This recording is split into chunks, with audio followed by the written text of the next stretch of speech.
હિંમતનગરમાં દારૂની બોટલોના વિવાદ બાદ હવે પત્રિકાઓ વાયરલ થઈ છે। પોલીસના વિરોધમાં પત્રિકાઓ વાયરલ થઈ। હિંમતનગરના માર્ગો પર જોવા મળી પત્રિકાઓ।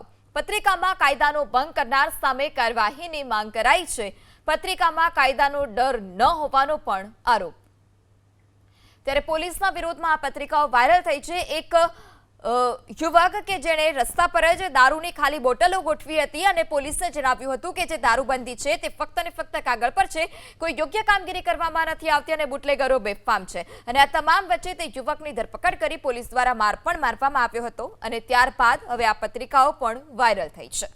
ત્યારે પોલીસના વિરોધમાં આ પત્રિકાઓ વાયરલ થઈ છે। એક યુવક કે જેણે રસ્તા પર જ દારૂની ખાલી બોટલો ગોઠવી હતી અને પોલીસને જણાવ્યું હતું કે જે દારૂબંધી છે તે ફક્ત ને ફક્ત કાગળ પર છે, કોઈ યોગ્ય કામગીરી કરવામાં નથી આવતી અને બુટલેગરો બેફામ છે। અને આ તમામ વચ્ચે તે યુવકની ધરપકડ કરી પોલીસ દ્વારા માર પણ મારવામાં આવ્યો હતો અને ત્યારબાદ હવે આ પત્રિકાઓ પણ વાયરલ થઈ છે।